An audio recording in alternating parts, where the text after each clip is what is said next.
Hocam düzgünüz ya. Ne hocam söylüyorsun? Teşekkür ederim. Karneler çıksın bakayım. Teşekkür almış.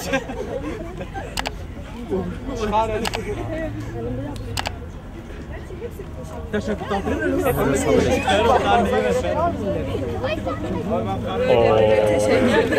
Bircan Hanım. Teşekkür aldık. Teşekkür belgesi. Evet.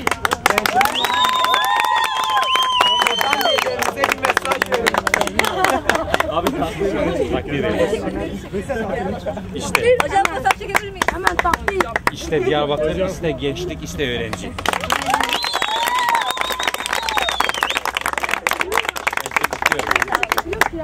Peki hiç zayıf olan var mı? yok. Süper kopya çekiyor. 5 tane 2 olur. 5 tane 2 olur mu? Hadi git. Reis fotoğraf çeksene hocam. Bak şu an 2 tane 2 tane. Ne vurmayın bari de.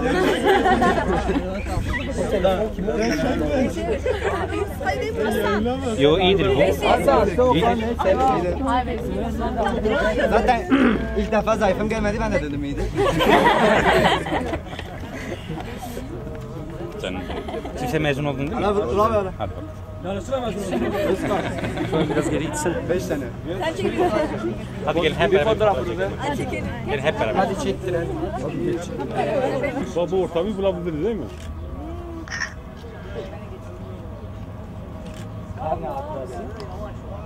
Kardeler tatilleri de çıksın. Tatilleri tutalım. 5 tane 2 olur mu? İkileri saklayalım. Neyin? 5 tane 2 yakın çek. Yerde bulun bunu. Bircan Hanım bu fotoğrafı web sitesine atıyorsunuz. Sen boyunu ben çekeceğim. Adresi söyleyin. Diyarbakır Bel TR. BTR.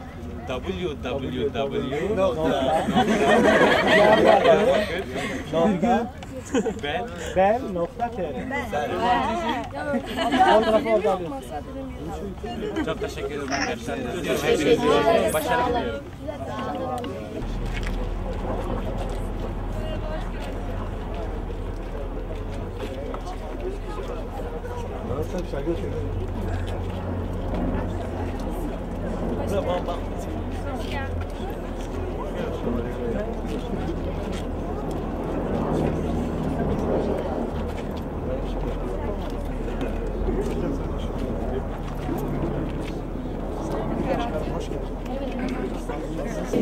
Evet, bunları çok mutlu etti sevgili başkanım.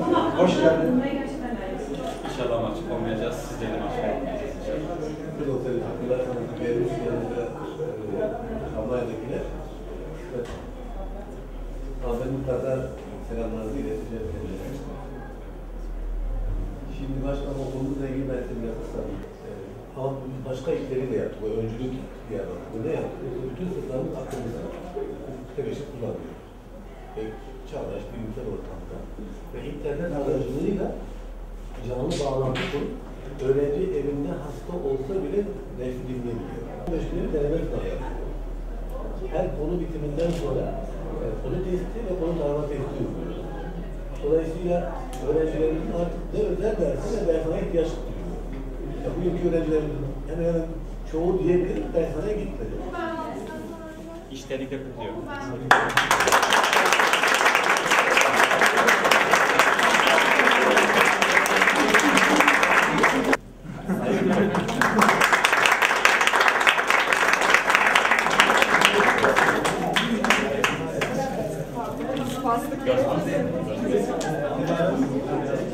Buraya gelerek hem bizi hem çocukları önemsediğiniz için teşekkür ediyorum.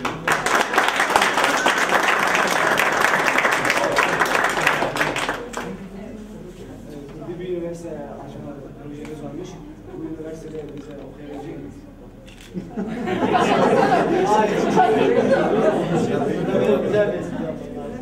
Başka sorumuz var mı arkadaşlar? Siz soru soracakmış gibi bakıyorsunuz. Ben içtenlikle hepinizi kutluyorum değerli arkadaşlar. Müsaadenizle hocalarımıza içtenlikle teşekkürlerimi, şükranlarımı ifade ediyorum. Şüphesiz ki sizler geleceğimizsiniz. Ve mutlaka bayrağı size devredeceğiz. Sizler de sizden sonra gelecek kuşaklara bayrağı devredecek. Size bayrağı devrettiğimizde daha sorunsuz, daha sıkıntısız ve daha zahmetsiz bir kenti devretmenin arayışı çabası içerisindeyiz. Biliyorsunuz yaşam hakkı anıtımızı açtık.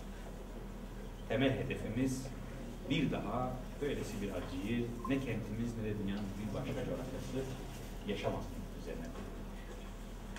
Şüphesiz ki eğitim araçlarına ulaşma en temel insan hakkıdır.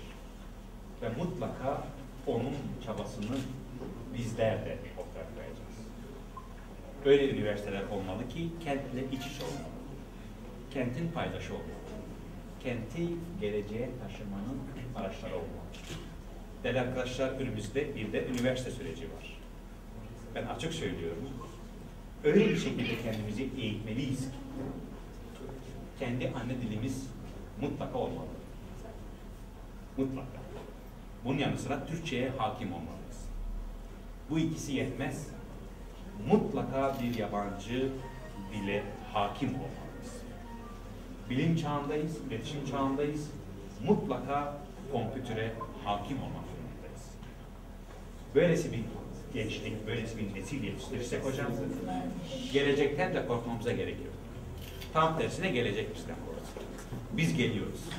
Diyarbakır gençliği geliyor, Diyarbakır gençliği yetişiyor.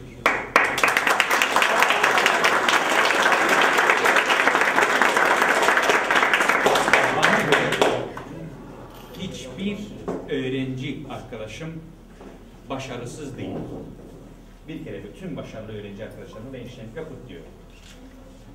İstenilen düzeyde bir karneyi alamayan öğrenci arkadaşlarım lütfen üzülmesinler. Onlara bir ceza veriyoruz. Sadece bir ceza. Bir zayıf getiren 2 roman okuyacak. 2 zayıf getiren 4 roman okuyacak. Bu yaz. Değil mi? Bence iyi bir ceza. Çok yerinde bir ceza başkanım. Roman bulamayan, kitap bulamayan bana ulaşsın. Ben kendi kitaplığımdan kitap vereceğim. Geri almak kaydıyla ama.